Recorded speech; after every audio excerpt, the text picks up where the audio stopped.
ഇരിക്കാണ്. ഇദ്ദേഹത്തെ പിന്നെ മുന്നേ അറിയുന്നുണ്ടാവും, ഇദ്ദേഹം എല്ലാം കണ്ടുപിടിച്ചിട്ടല്ലേ. എന്താണ് എവിടെ ഇതിന്റെ പവർ എവിടെ കൊടുത്തിരിക്കണേ? കാലിന് പോരെ, വേറെ പവറൊന്നുമില്ല. അതെ, അതായത് ഒരു ഇലക്ട്രിക് ഒന്നും വേണ്ട, ബാറ്ററിയും വേണ്ട.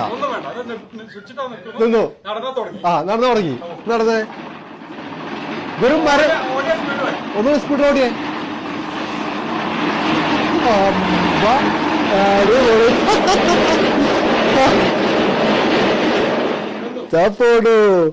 അപ്പൊ ഇത് കണ്ടുപിടിച്ചിരിക്കുകയാണ് ഈ നിൽക്കുന്ന ചേട്ടൻ. ചേട്ടാ നമസ്കാരം ഉണ്ട്, സുഖമായിട്ട് പോണു അല്ലേ?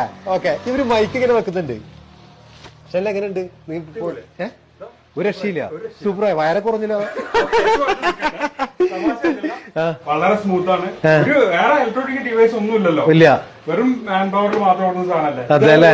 നമ്മള് മറ്റെന്തിന് പൈസ മുടക്കിയാലും വീണ്ടും എന്താ സംഭവിക്കാം? വീണ്ടും എല്ലാ ദിവസവും കറണ്ടിന് പൈസ മുടക്കണം, മെയിൻ്റനൻസിന് പൈസ മുടക്കണം. ഇതൊന്നും വേണ്ട. അപ്പൊ ഈ ചേട്ടനാണ് അത് കണ്ടുപിടിച്ചിരിക്കുന്നത്. ചേട്ടാ നമസ്കാരം. നമസ്കാരം. പേരെന്തായിരുന്നു? പേര് രവീന്ദ്രൻ. രവീന്ദ്രൻ. അപ്പൊ രവീന്ദ്രൻ ചേട്ടാ ഈ മരപ്പണി തുടങ്ങിയിട്ട് കുറെ വർഷങ്ങളായിക്കണോ? ഒരു 30 വർഷത്തോളമായി. 30 വർഷമായി. 30 വർഷത്തിന് ശേഷം ഇപ്പൊ ഇങ്ങനെ ഒരു കണ്ടുപിടുത്തം നടത്തിയിരിക്കുകയാണ്. ഇപ്പൊ ഇതിന്റെ ഉള്ളിൽ എന്തൊക്കെയാണ് ശരിക്കും ഇത് കറങ്ങാൻ വേണ്ടി എങ്ങനെയാണ് എന്തൊക്കെ? കറങ്ങാൻ നമ്മള് ബോൾ ബെയറിംഗ് ഉണ്ട്, ഫൈബറിന്റെ വീലുണ്ട്. ഫൈബറിന്റെ വീലാണോ ഈ ബോൾട്ടുകൾ കാണുന്നതൊക്കെ? ഫൈബറിന്റെ വീലാണ്. ഇതില് വീലാണ് അല്ലേ? ആ വീലാണ് കറക്കുന്നത് അല്ലെ? അപ്പൊ വെറുതെ ഇങ്ങനെ നിൽക്കുമ്പോ അതങ്ങനെ കറങ്ങാണ്. അതായത് ഈ മുകളിൽ നിന്ന് താഴേക്ക് ഇങ്ങനെ ഒരു എന്താ പറയാ ഷേപ്പ് ഉള്ളത് കൊണ്ട് തന്നെ അല്ലെ, അതുകൊണ്ടാണ് ഇതിങ്ങനെ കറങ്ങുന്ന പറയുന്നത്. ഇത് രണ്ട് സ്പീഡ് വ്യത്യാസം ഉണ്ടോ? അതിച്ചിരിയുടെ സ്പീഡ് കൂടുതലുണ്ട്. അതെ അല്ലേ? അത് നമ്മള് ബോൾ ബെയറിംഗ് ആണ് ഉപയോഗിച്ചേക്കണ. ബോൾ ബെയറിംഗ് ആണ് ഇതിൽ ഉപയോഗിച്ചിരിക്കുന്നത്. ഒന്ന് കയറി നോക്കാല്ലേ? ഓക്കെ, തീർച്ചയായിട്ടും.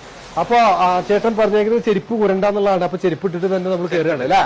അടിപൊളി. പോയി അടിപൊളി. ഇത് ഭയങ്കര ഒരു ഒന്നൊന്നര കണ്ടുപിടുത്തന്നെ കേട്ടോ.